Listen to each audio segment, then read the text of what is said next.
This here is a DJI Air 2S, and this is a propeller that I actually had installed on this thing.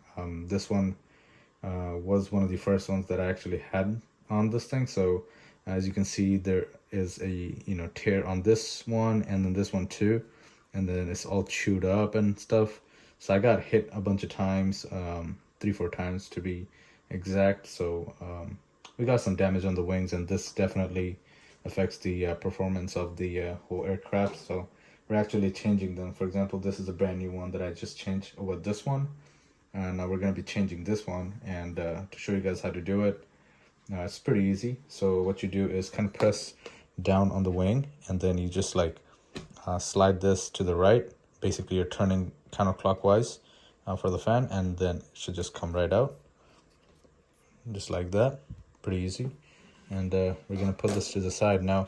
This is all the backup wings that comes with the DJI Air 2S Creator Combo, I believe is this one. So I got some extra wings here, but we do have to match them because they're not the same all throughout.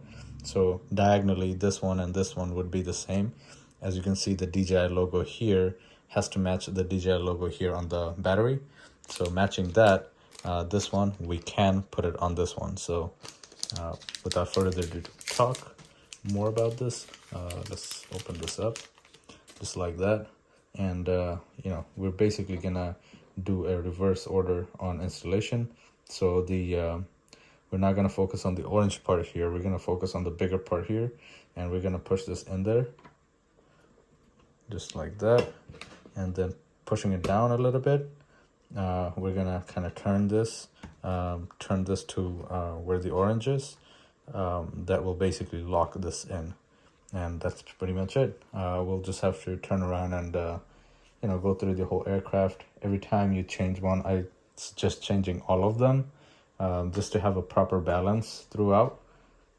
Don't just change one that got hit or something, but I think changing all of them is gonna significantly raise the performance of the aircraft. As you can see, I got 3 new ones, and this one I changed because this one was really bad. I guess I still got hit, maybe. I don't know. I don't think I got hit, but I don't know why this is like this. I don't see any damages, but I can also change this if I want to. So even if I change this entire set, I still have 1, 2, 3, 4, 5. So basically I can still change another set if I change everything all together. So that was it for this video. Thank you so much for watching. I'll see you guys next time.